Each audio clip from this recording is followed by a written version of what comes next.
राज नाम का एक लड़का था। एक छोटा सा गांव, सीमित संसाधन और सपनों का आकाश जितना बड़ा दिल, यही थी उसकी पहचान। उसके पिता एक मामूली किसान थे और घर की हालत ऐसी थी कि 2 वक्त की रोटी के लिए भी संघर्ष करना पड़ता था। लेकिन राज का सपना था आईएएस ऑफिसर बनना। गांव में लोग हंसते थे, कहते, अरे बेटा, किस्मत में जो लिखा है वही मिलेगा, ज्यादा उड़ने की जरूरत नहीं। राज ने अपनी किस्मत मान ली, लेकिन उसने मेहनत करना नहीं छोड़ा। खेतों में काम करने के बाद वो रात को लालटेन की रोशनी में पढ़ाई करता। परीक्षा दी पर पहली बार में फेल हो गया। दूसरी बार में भी कामयाबी नहीं मिली। अब तो घर वाले भी कहने लगे, बेटा कुछ और कर ले, तेरे नसीब में अफसर बनना नहीं है। एक दिन राज बहुत टूट गया। चुपचाप गांव के मंदिर गया और भगवान से बोला, अगर मेरी किस्मत में ये नहीं है तो क्यों ये सपना दिया।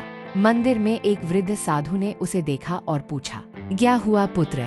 राज ने सब कुछ कह सुनाया। साधु मुस्कराए और बोले, जो तेरी किस्मत में लिखा है वो कोई बदल नहीं सकता, लेकिन जब उसकी नजर पड़ती है तो तुझे वो भी मिल सकता है जो तेरा कभी था ही नहीं। राज को उस बात ने झकझोर दिया। उसने ठान लिया कि अब मेहनत करेगा, लेकिन अब भरोसा भी रखेगा अपने ऊपर और उस ऊपर वाले की नजर पर। उसने तीसरी बार परीक्षा दी। इस बार उसके पास न कोई कोचिंग थी, न बड़े शहर की मदद, बस एक साधारण आत्मा और असाधारण हौसला। और इस बार वो पास हो गया। आईएएस की मेरिट लिस्ट में उसका नाम था। गांव वालों को यकीन नहीं हुआ। कभी हंसने वाले अब तारीफ कर रहे थे, कभी खुद पर शक करने वाले।